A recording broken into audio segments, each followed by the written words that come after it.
Hello नमस्कार दोस्तों, कैसे हैं आप लोग। उम्मीद करती हूँ आप सब लोग बहुत अच्छे होंगे। तो मुझे पता है कि हम सब ज़मीन खरीदने में बहुत ज़्यादा रोचकता रखते हैं और इसको लेकर मैं एक बहुत ही इम्पॉर्टेंट न्यूज़ लेकर आई हूँ जो कि आप लोगों के लिए काफ़ी हेल्पफुल होने वाली है अगर आप लोगों को नहीं पता है तो गाइस 17 दिसंबर से बदल जाएगी ज़मीन रजिस्ट्री की व्यवस्था। विक्रेता और ख़रीदार के लिए जारी हुए हैं नए नियम। ये आप लोग जान लीजिए अगर आप लोग भी इस पर बहुत दिलचस्पी रखते हैं तो।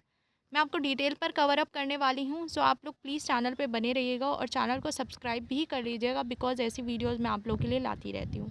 सो 17 दिसंबर से निबंधन कार्यालय में रजिस्ट्री व्यवस्था बदल जाएगी। इस तिथि से ज़मीन, मकान, संस्थान आदि का निबंधन ई रजिस्ट्री के माध्यम से होगा। जिला निबंधन कार्यालय की इसके लागू होने से बड़ी संख्या में ज़मीन खरीदने बेचने वालों को सुविधा होगी। जिला अवर निबंधक मनीष कुमार ने बताया कि ई रजिस्ट्री से फर्जीवाड़ा रोकने के साथ साथ काम में पारदर्शिता आएगी, साथ ही लोगों को सुविधा भी मिलेगी। सो जिला निबंधन कार्यालय में 17 दिसंबर से रजिस्ट्री व्यवस्था बदल जाएगी। इस तिथि से जमीन, मकान, संस्थान आदि का निबंधन ई रजिस्ट्री के माध्यम से होगा। इसके लिए तैयार कर ली गई है। जिले के पारू, मोतीपुर, कटरा और सकरा के सब रजिस्ट्रार कार्यालयों में यह व्यवस्था पहले से लागू है।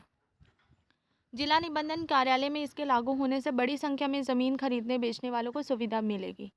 जिला अवर निबंधक मनीष कुमार ने बताया कि ई रजिस्ट्री से फर्जीवाड़ा रुकने के साथ साथ काम में पारदर्शिता आएगी, साथ ही लोगों को सुविधा भी मिलेगी। पहले देना होगा भूमि सत्यापन का आवेदन। इस प्रक्रिया के तहत जिस जमीन या अचल संपत्ति का की खरीद फरोख्त की जाएगी उसके सत्यापन के लिए पहले आवेदन देना होगा। इसके सत्यापन के बाद आवेदक को निबंधन कार्यालय की ओर से स्टंप और निबंधन शुल्क की जानकारी दी जाएगी। इसके आधार पर आवेदक ज़मीन का चालान और डीड तैयार करवाएगा। दस्तावेज तैयार होने के बाद आपको सिटीजन पोर्टल पर जाकर विवरण भरना होगा। विवरण भरने के बाद आवेदक को ज़मीन खरीद बिक्री का स्टॉक मिल जाएगा। साथ ही यह भी अपने आप तय हो जाएगा कि जिला निबंधन कार्यालय में किस ऑपरेटर को आगे की प्रक्रिया करनी है। यहाँ आवेदक द्वारा भरे गए विवरण का सत्यापन किया जाएगा। तैयार डीड के साथ अन्य डेटा के सत्यापन के बाद सहायक स्तर पर आगे की प्रक्रिया की जाएगी। यहाँ सभी डेटा और डीड की जाँच के बाद बायोमेट्रिक की प्रक्रिया शुरू होगी। सभी का आधार सत्यापन होने से धोखाधड़ी रुकेगी। सहायक स्तर पर सत्यापन के बाद क्रेता, विक्रेता, गवाह का बायोमेट्रिक होगा। इसमें सभी के आधार कार्ड का सत्यापन किया जाएगा। साथ ही इन सभी का वर्तमान और आधार फ़ोटो कवला डीड में छपेगा। इसके बाद कोई भी बाद में यह दावा नहीं कर सकेगा कि उसने ज़मीन नहीं बेची या खरीदी।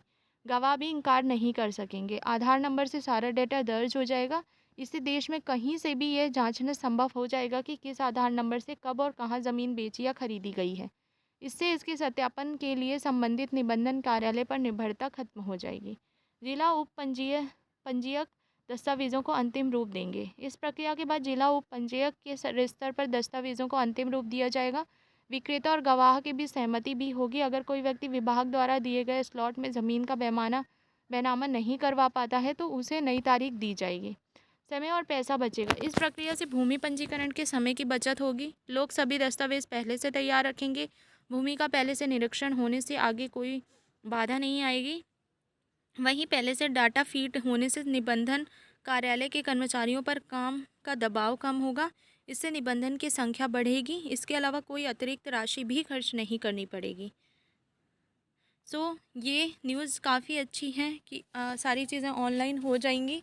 आई नो बहुत जगह पे ऑलरेडी चीज़ें ऑनलाइन हो चुकी हैं और कुछ जगह पे नहीं थी, उसको लेकर ये अपडेट आई थी, तो मुझे लगा आप लोगों के लिए एक वीडियो लेकर आती हूँ। So that's all guys in this part of the video. मुझे उम्मीद है कि आपको वीडियो अच्छी लगी होगी और आप लोग डेफिनेटली इस चैनल को सब्सक्राइब करें क्योंकि आने वाली वीडियोज़ आप लोगों के लिए काफ़ी हेल्पफुल हो सकती हैं। So that's all guys in this part of the video. Thank you so much and stay tuned for my next video. Thank you.